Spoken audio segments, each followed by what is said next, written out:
चीन में फिर से एक रहस्यमय बीमारी आई है जिसको लेकर दुनिया भर के लोग चिंतित होने लगे हैं अभी से। क्या है ये बीमारी? इस पर जानने के लिए हमारे साथ सीनियर फिजिशियन हैं डॉक्टर एम वली साहब, इनसे बातचीत करते हैं। सर, क्या है ये बीमारी? सबसे पहले तो ये बताइए। आपने सही तो कहा है कि चीन में आई है, तो चीन की ये सब चीज़ें मिस्टीरियस इसलिए होती हैं क्योंकि वहाँ छुपाया जाता है चीज़ों को, और जो बताने की हिम्मत करता है उसका अंजाम बहुत ही आपको पता ही है क्या होता है। तो कोई भी बीमारी होती है तो उसका निदान आज के युग में बहुत रैपिड टेस्ट हैं हमारे पास, चाहे वो वायरल हो, बैक्टीरियल हो या अदरवाइज हो जाता है। तो ये तो असंभव है कि चाइना को पता नहीं है क्या बीमारी है, हमको और आपको नहीं बताने दे रहे हैं वो।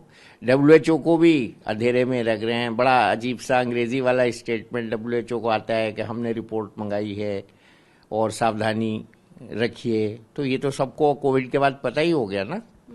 तो ये कोई भी वायरस जब नया आता है या कोई भी वायरस म्यूटेट करता है या ह्यूमन रेस्पिरेटरी जो ये वायरस है, सिंसिशियल वायरस होता है जिससे निमोनिया होता है, और एक और वायरस आइडेंटिफाई किया गया ह्यूमन मेटा न्यूमो वायरस जिससे ये निमोनिया लाइक इलनेस हो रही है। इसके अलावा हमारे पास बहुत से वायरसेस होते हैं जो बच्चों में ज़्यादा होते हैं। तो बच्चों में इसका ज़्यादा इस तरह से होना कि बच्चों को स्कूल में भी जाने को मना कर दिया जाए, और एक ऐसी भी चीज़ देखी हमने कि बच्चों को स्कूल में ड्रिप लग रही है, क्लास में बैठे हैं और अस्पताल फुल हैं, उनकी गैलरीज में ट्रॉलीज पे ड्रिप लग रही हैं, नमूनिया का इलाज हो रहा है। तो ये चिंता का विषय तो है और सावधानी का भी। सर, क्या ये एक तरफ लोग ये भी कह रहे हैं कि जैसे कोविड जैसे ही कुछ सिम्टम हैं, ठीक है, इसको निमोनिया कहा जा रहा है, लेकिन सिम्टम्स जो हैं वो काफी कुछ मैच कर रहे हैं, इसलिए लोग डरने लगे हैं कहीं ऐसा तो नहीं कोविड का ही कोई नया रूप हो?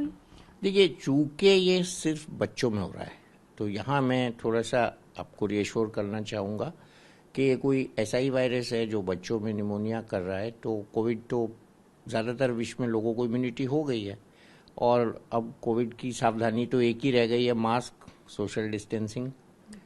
तो ये इस समय हमको इसलिए सावधान रहना है कि ये एक दूसरे को ट्रांसमिट ना हो बीमारी, और यही बड़ी बात होगी आज के लिए। और मैं ये फिर से दोहरा रहा हूँ कि इसको छुपाया जा रहा है क्योंकि ये उस देश में है जहाँ चीज़ों को छुपाया जाता है।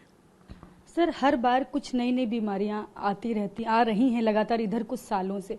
क्या ये कहीं ना कहीं, एक बार फिर से बात कही जा रही, क्या दवाओं का ज्यादा इस्तेमाल जैसे पहले कोविड में हुआ था, ये बात चीन के लिए कही जा रही सबसे पहले कि वहां पर जिस तरह से दवाओं का इस्तेमाल हुआ था, क्या उसके साइड इफेक्ट्स या उसकी वजह से कोई नई बीमारी तो नहीं आई? हाँ, देखिए, हमने देखा था सुपर बग, अभी भी सुपर बग हॉस्पिटल्स में है और उससे बहुत से एंटीबायोटिक उस पर काम नहीं करते। Multi drug resistant bacteria, multi drug resistance TB, ऐसे वायरसेस, ऐसे फंगस जिस पे दवाइयाँ काम नहीं करती। तो मैं ये बात कहता हूँ समझाने के लिए लोगों को, जो कि बिल्कुल सही है, कि वायरस और बैक्टीरिया भी जीव हैं और वो हमसे ज़्यादा चालाक हैं, हमसे ज़्यादा समर्थ हैं, और उन्हें अपने को बचाने का, खोल बनाने का, अपनी चारों तरफ सुरक्षा कवच बचाने का तरीका कुदरत ने हमसे ज़्यादा सिखाया हुआ है। तो we have to be smarter than them to develop those medicines, जो कि दवाएं हम ऐसी जल्दी डेवलप करें जो उसको रेजिस्टेंट करती हैं, बैक्टीरिया, फंगस और ऑर्गेनिज्म को, वायरसेस को, उससे ज़्यादा तेज़ी से हम उन दवाओं का विकास करें जिनसे वो मारे जा सकें। लेकिन कहीं कहीं नेचर इससे ज़्यादा मजबूत होती है और हम वो दवाएं विकसित नहीं कर पाते हैं।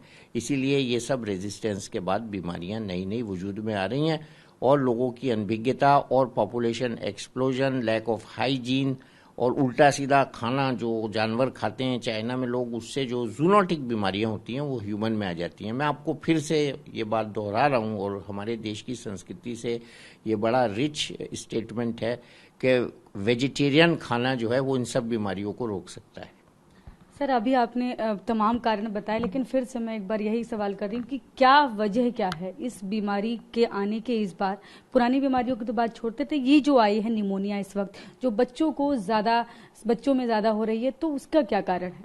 पॉल्यूशन और जो वायरसेस हैं उनमें एंटीबायोटिक रेजिस्टेंस का डेवलप होना, जो कि आपने बताया मुद्दा मेन, और इसके अलावा एक म्यूटेशन होता है हर बैक्टीरिया वायरस में, वो इसका कारण होता है।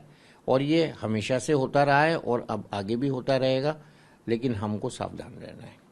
सर लास्ट क्वेश्चन ये कि क्या अभी जो स्थिति है चाइना की, क्या उससे दूसरे देश अभी से घबरा रहे हैं देखकर कि कहीं ऐसा ना हो कि ये बीमारी दूसरे देशों तक भी फैले, तो कितना चिंतित होने की जरूरत है? 100% चिंतित इसलिए होने की जरूरत है क्योंकि चाइना छुपाता है। अगर पता होगा तो समाधान होगा। अब आपको बच्चे माँ की गोद में ट्रेवल कर गया जहाज में और बीमारी दूसरे देश में चली गई, आप कैसे पता लगाओगे? तो ये संक्रामक चीज़ें हैं, ये फैलती हैं और द मैग्नीट्यूड जो दिखाया जा रहा है चाइना का, ये आज से नहीं है, मेरे ख्याल से पिछले 1.5 महीने से हो रहा है और आगे 2-3 महीने बाद इसका पता लगेगा ये क्या था। तो ये भी संक्रामक बीमारी है? बिल्कुल संक्रामक है, तभी तो इतनी तेजी से फैल रहा है, तभी तो उन्होंने स्कूल बंद किए। तो भीड़ है वहाँ, वो इंडिया में कॉमन है। जहाँ मैं डरता हूँ वो ओवर क्राउडिंग से डरता हूँ, तो वो दोनों फैक्टर चाइना और इंडिया में कॉमन है। Thank you sir. तो ये डॉक्टर मोहसिन वली साहब हैं जो कि सीनियर फिजिशियन, इन्होंने बताया कि डरने की जरूरत है बिल्कुल, क्योंकि ये बीमारी भी संक्रामक बीमारी है और ये दूसरे देशों तक भी पहुंच सकती है, इसलिए डरने की जरूरत है। सावधानी बरतने के लिए जो WHO ने इसीलिए बोला भी है कि सावधानी बरतें और रिपोर्ट मंगा रहे हैं। इस तरह की डिप्लोमेटिक बातचीत जो WHO की तरफ से भी की गई है। कैमरा पर्सन राजू यादव के साथ मैं शालिनी वाजपेयी, टीवी